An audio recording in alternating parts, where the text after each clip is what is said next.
We're going to do a tier list of his muscle groups. Let's start with his biceps. So the biceps are a little bit shorter. That's why he kind of rotates the arm, because then it fills out the arm a little bit more. The tricep lateral head is fine. It's more of a medium insert. The bicep is a shorter insert, not super round, not super massive. The bicep is C tier. The tricep is B tier. Looking at the shoulders, I like the way the rear delt looks. A lot of thickness, a good amount of width going from rear to front. He also has a good amount of roundness. They have the potential to be A tier. So I'm going to say, based on potential, we're going to give the shoulders A tier. The chest is more medium insert. If he develops a little bit more of kind of this lower chest, it probably could be very massive and have that big kind of pec sweep. And he has good inserts where they are relatively boxy. If you look at the sternal fibers come very close together. He already has some of that rippling going on because he has enough mass at a decently low body fat percentage. The chest could be closer to elite. I'm going to say that's pretty comfortably A tier. He has a little bit higher insert lats. His teres are going to be more dominant. So his teres are popping out more of the overall width of his back. If we look at the shape is kind of that cobra style. So with the lats, I'm saying C tier. Looking at the upper back, because he's rounding forward, we're not necessarily seeing as much of the trap thickness as we could. Looking at it from the front, he has a little bit of kind of an asymmetrical pose here. I don't think the muscles themselves are necessarily asymmetric, but we do see a little bit of striation here in the upper trap. That's definitely a plus. And I would say they're overall more medium insert. So the traps are good. They just don't have the thickness needed to be super elite. The thing about the traps is you come like close to halfway down the body. Like these things could be pretty big on his back, especially because his lower traps, like he is pushing out the shoulder blades. They are looking wide. We are seeing a good amount of this distance kind of here. We don't see the details though. So if he was to potentially pull the shoulders back a little bit, we might pull out some more of those details. Based off of this pose, I'm going to say upper back traps, we're going to call that B tier. Looking at the abdominals, a little bit of thickness in the upper abs, but not as much in the lower or middle abs. Obliques, we're seeing a little bit of something. So maybe if he gets lean and he learns how to pull in his waist more and contract the obliques better. I think the obliques are a little bit better than the abs, but I'm going to say the obliques are more B tier. The abs are more C tier.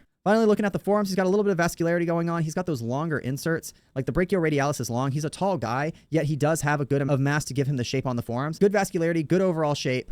That's a solid B tier ranking. We definitely see a little bit of kind of the vastus medialis. To me, this is the traditional look of somebody who does a lot of leg extension, because we just don't see a ton of quad sweep. We see a little bit, but they're more of a kind of a leaner, streamlined kind of build. And, you know, I would say that the vastus medialis, it has a slightly higher insert. The lateralis, slightly higher insert. So I'm going to say the quads, they definitely should come up. I'm going to call them C tier based off of insertions. Finally, let's look at the erectors. You know, we're seeing a little bit of something kind of going on here in the erector area, but it's just not a lot of thickness, and we don't really see any of that lower back thickness. So I'm going to say the erectors are C tier.